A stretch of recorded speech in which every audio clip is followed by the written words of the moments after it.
اعوذ باللہ من الشیطان الرجیم بسم اللہ الرحمن الرحیم فلما پھر جب احسا پایا عیسیٰ علیہ السلام نے منہم الکفر ان سے کفر، عیسیٰ علیہ السلام نے ان سے کفر پایا، قالا تو انہوں نے کہا من انصاری کون مددگار ہوگا الی اللہ، کون میرا مددگار ہوگا الی اللہ طرف اللہ کی۔ اب یہ دیکھیں یہاں پہ عیسیٰ علیہ السلام کے جو ساتھی تھے ان کو کیا کہا جاتا ہے؟ حواری۔ جیسے نبی صلی اللہ علیہ وسلم کے ساتھیوں کو صحابہ کرام کہا جاتا ہے، یعنی ایسے صحابہ کرام جان نچھاور کرنے والے، دل سے خوشی سے جان نچھاور کرنے والے، ایسے ہی عیسیٰ علیہ السلام کے جو ساتھی تھے ان کو حواری کہا جاتا ہے۔ یہ ان کی روایت میں آتا ہے 12 تھے یا 17 اس طرح کے، بس اتنے لوگ تھے جو ان کے ساتھ تھے۔ حضرت عیسیٰ علیہ السلام کے ساتھ صرف اتنے لوگ تھے،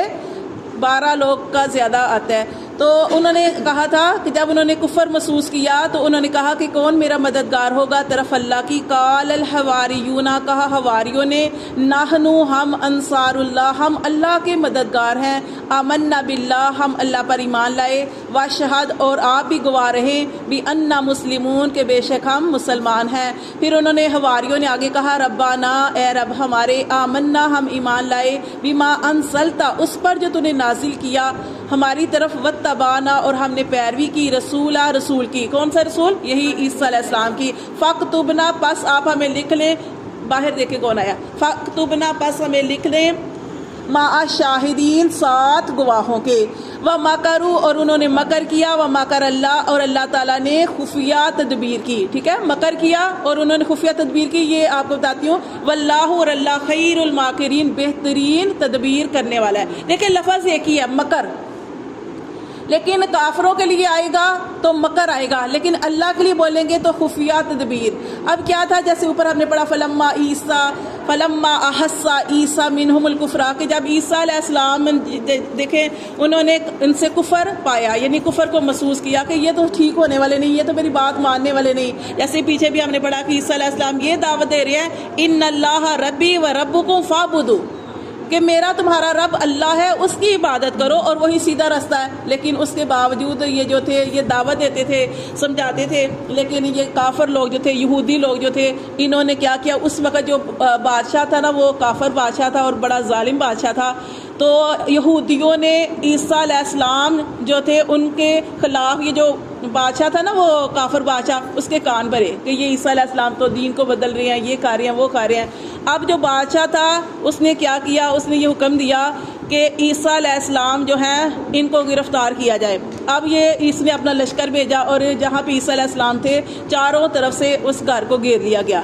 اب اللہ تعالیٰ دیکھیں اپنے نبیوں کو وحی کرتے ہیں، اللہ تعالیٰ نے حضرت عیسیٰ علیہ السلام کو بتلا دیا، اور کیا ہوا کہ عیسیٰ علیہ السلام جس جگہ پہ تھے اس وقت ان کے ساتھ وہ ان کے حواری بھی موجود تھے، تو عیسیٰ علیہ السلام نے کہا کہ کون میرا مددگار ہوگا طرف اللہ کی۔ تو کیا ہوا کہ ایک شخص اٹھا، جتنے لوگ بیٹھے ہوئے تھے ایک شخص اٹھا، اس نے کہا میں آپ کا مددگار ہوں گا۔ پھر انہوں نے دوبارہ بات کی، دوبارہ وہی اٹھا، تیسری مرتبہ بھی کہا، تیسری مرتبہ بھی وہی اٹھا۔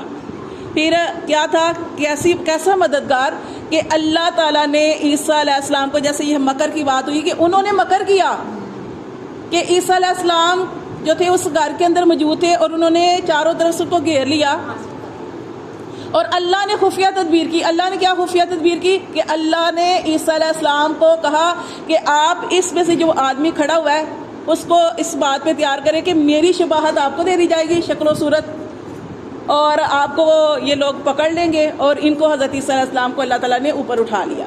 ایسے ہی ہوا تھا کہ وہ حضرت عیسیٰ علیہ السلام کو اللہ تعالیٰ نے آسمانوں پہ اٹھا لیا، اور وہ جو شخص کھڑا ہوا تھا نا اس کو عیسیٰ علیہ السلام کی شکل دے دی گئی، اور اس طرح پھر کیا تھا، وہ جو سارے لوگ اندر آئے تو انہوں نے دیکھا تو وہ شکل جو آدمی تھا اس کی شکل حضرت عیسیٰ علیہ السلام کی دے دی گئی تھی۔ پھر انہوں نے اس کو گرفتار کر کے نا اس کو سولی چڑھا دی، اسی لیے وہ کہتے ہیں ہم نے عیسیٰ علیہ السلام کو سولی چڑھا دیا ہے، سلیب پہ چڑھا دیا ہے۔ لیکن کیا ہے، ہم قرآن مجید میں پڑھتے ہیں، نبی صلی اللہ علیہ وسلم کی احادیث مبارکہ میں پڑھتے ہیں کہ اللہ تعالیٰ نے عیسیٰ علیہ السلام کو اوپر اٹھا لیا۔ یہاں پہ سبق کے اندر بھی آئے گا کہ اللہ فرماتے ہیں میں تجھے اپنی طرف بلند کر دوں گا، اور عیسیٰ علیہ السلام کی عمر 30 یا 35 سال تھی جب وہ آسمانوں کی طرف اٹھا لیے گئے، اور حدیث میں آتا ہے کہ وہ واپس آئیں گے، اسی عمر میں واپس آئیں گے، اور آئیں گے پھر ان کی وہ جو بہت زیادہ فتنے بھی ان کے دور میں ہوں گے، وہ سارے چیزوں کا مقابلہ بھی کریں گے، ان کی شادی بھی ہوگی اور نبی صلی اللہ علیہ وسلم کے امتی بن کے رہیں گے، ٹھیک ہے، اور ان کی تبھی موت ہوگی، ٹھیک ہے۔ یہ دو نبیوں کی دعا اللہ نے قبول فرمائی نا، ابراہیم علیہ السلام کی دعا قبول فرمائی تو بنی اسماعیل سے آئے، اور عیسیٰ علیہ السلام نے بھی دعا کی کہ اللہ تعالیٰ مجھے اپنے اس نبی کا امتی بنا، ہاں جی، بے شک، اللہ نے ان کی بھی دعا کی۔ تو یہ ہے اللہ کہ اللہ کے لیے ہم مکر کا لفظ استعمال نہیں کریں گے۔ واللہ خیر الماکرین، اللہ خفیہ تدبیر کرنے والا ہے۔ کیسی اللہ نے تدبیر کی؟ اس قال اللہ، جب کہا اللہ تعالیٰ نے، جب اللہ تعالیٰ نے فرمایا یا عیسیٰ، اے عیسیٰ، انی بے شک میں متوفی کا، میں تجھے پوری عمر تک پہنچاؤں گا، یہاں پہ وفات نہیں آئے گا، میں تجھے پوری عمر تک پہنچاؤں گا، کیونکہ وہ اٹھا لیے گئے، پھر واپس آئیں گے، پھر شادی ہوگی، بچے ہوں گے، دین کا کام کریں گے، بعد میں ان کی موت ہوگی۔ انی بے شک میں متوفی کا، میں تجھے پوری عمر تک پہنچاؤں گا، ورافعو کا، اور تجھے اپنی طرف بلند کر لوں گا، الیہ طرف اپنی، ومطہرو کا، اور تجھے پاکیزہ کروں گا، من الذین کفروا، ان لوگوں سے جنہوں نے کفر کیا، وجاعل الذین اتبعوک، اور بنا دوں گا ان لوگوں کو جنہوں نے تیری پیروی کی، فوق الذین کفروا، کافروں کے اوپر ان کو یعنی کہ غلبہ عطا فرماؤں گا، الی یوم القیامہ، طرف قیامت کے دن، ثم پھر الیہ، میری ہی طرف، مرجعکم، تمہیں لوٹ کر آنا ہے، فاحکم، پھر میں فیصلہ کروں گا، بینکم، تمہارے درمیان، فیما، اس بات میں، کنتم، جس میں تم تھے، فیہ تختلفون، اختلاف کرتے، فاما الذین کفروا، پس وہ لوگ جو کافر ہوئے، فاعذبہم، میں انہیں عذاب دوں گا، عذابا شدیدا، عذاب سخت، فی الدنیا، دنیا میں، والآخرۃ، اور آخرت میں، وما لہم، اور نہیں ہوگا ان کے لیے، من ناصرین، کوئی بھی مددگار۔